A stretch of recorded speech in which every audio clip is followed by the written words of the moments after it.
cặp giọng lệ dần xây kịp tập phố nghe cả lùng xên na tình thơ nang in ngày đây chát mà sân di a bông cả hình xây này hi sa na cái lâu pi sa nan sang dòng nét dung có cả sa môi ấp họ lại say thơ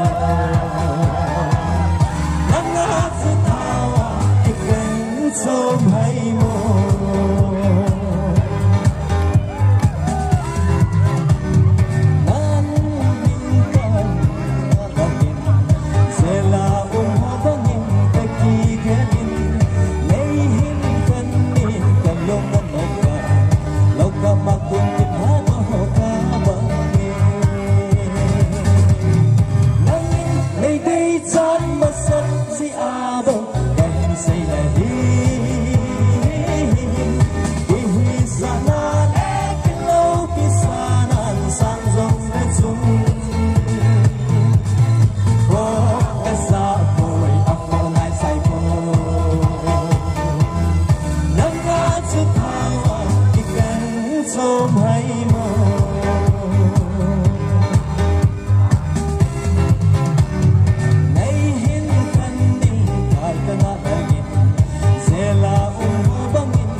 sớm hay muộn